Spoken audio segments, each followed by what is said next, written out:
দিন ক্লাসরুমে এক শিক্ষিকা প্রবেশ করলেন। শিক্ষিকার হাতে যথারীতি অ্যাটেন্ডেন্স খাতা আর কিছু বই আছে, আর তার সাথে আছে একটা ছোট্ট কাঁচের জার। জারটির মধ্যে আছে কিছুটা জল, আর সেই জলের মধ্যে আছে একটা ছোট্ট মাছ। শিক্ষিকা ক্লাসরুমের মধ্যে কিছু একটা পরীক্ষা করবেন বলেই সেটা ওই ক্লাসরুমের মধ্যেই নিয়ে এসেছেন। ছাত্রছাত্রীরা সবাই উদ্বিগ্ন অবস্থায় আছেন। তারা ভাবছে তিনি হয়তো তাদের নতুন কোনো শিক্ষা দেবেন, নতুন কিছু বোঝাবেন।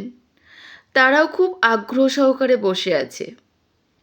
ইতিমধ্যে অ্যাটেন্ডেন্স কমপ্লিট হলো। তারপরে শিক্ষিকা ক্লাস করাতে শুরু করবেন, সেই আশায় সব ছাত্রছাত্রী বসে আছে। হঠাৎ করে দেখা গেল শিক্ষিকা কাঁচের জারটিকে নিয়ে বললেন, দেখো তো এটা চিনতে পারো কি না? সবাই উত্তর দিল, হ্যাঁ, এটা তো কাঁচের জার। শিক্ষিকা বললেন, এর মধ্যে একটা মাছ আছে, আমি মাছটাকে বাইরে বের করে রাখলাম। মাছটা যখন জল থেকে বাইরে বের করে রাখলো, তখনই টেবিলের উপরে লাফাতে শুরু করলো মাছটা। তাই দেখে অনেক ছাত্রছাত্রী প্রথম একটু মজাই পেয়েছিল, কিন্তু কিছুটা সময় যাওয়ার পরে মাছটা আস্তে আস্তে লাফাতে শুরু করলো। অনেকটা ধকল গেছে। শিক্ষিকা সেই সময়েই ক্লাসরুম থেকে বেরিয়ে গেলেন এবং তার সমস্ত ছাত্রছাত্রীকে বলে গেলেন, কেউই যেন এই মাছটাকে তুলে জলের ভিতরে না রাখে। যে রাখবে তাকে কঠোর শাস্তি পেতে হবে। মাছটা যেমন টেবিলের উপরে লাফাচ্ছে ঠিক যেন সেভাবেই সেখানে থাকে। আমি একটু বাইরে থেকে আসছি। এই বলে শিক্ষিকা বাইরে চলে গেলেন। ক্লাসের সবাই বসে আছে। কেউই সাহস করে পাচ্ছে না মাছটা জলের মধ্যে দিতে। ওই যে শিক্ষিকা বলে গেছেন কঠোর শাস্তি পেতে হবে, সেই ভয়ে কেউই এগিয়ে যাচ্ছে না। শিক্ষিকা যথারীতি বাইরে থেকে সবটার নজর রাখছেন। এর মধ্যে এক ছাত্রী সমস্ত ভয় কাটিয়ে মাছটাকে জলের মধ্যে দিয়ে রাখল।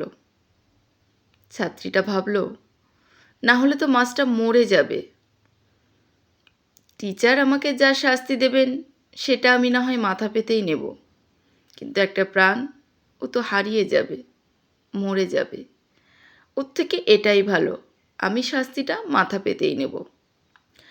ছাত্রীটা যখন মাছটা জলের মধ্যে দিল, তারপরেই শিক্ষিকা ক্লাসরুমে প্রবেশ করলেন। তিনি হাততালি দিয়ে উঠলেন। তিনি বললেন, আমি এটাই দেখতে চাইছিলাম, কে ভয়কে জয় করতে পারো, কার মনে সাহস আছে। তুমি সত্যিই সাহসী, তোমার মধ্যে সেই সাহসটা আছে যেটা তুমি জয় করতে পেরেছ।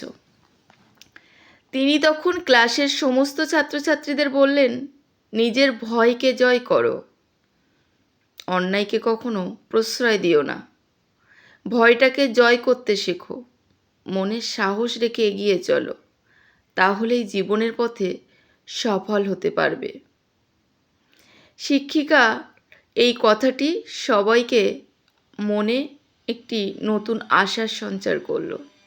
সবাই তখন মাথা নিচু করে থাকলো। বললেন, তোমরা কি বুঝতে পেরেছ? এটাই তোমাদের আজকের শিক্ষা। আমি এই পরীক্ষাটা করব বলেই এগুলো এনেছিলাম। আমি আজ সার্থক হয়েছি। আমার অন্তত একটা ছাত্রী ভয়কে জয় করতে পেরেছে। ভালো থাকবেন সবাই।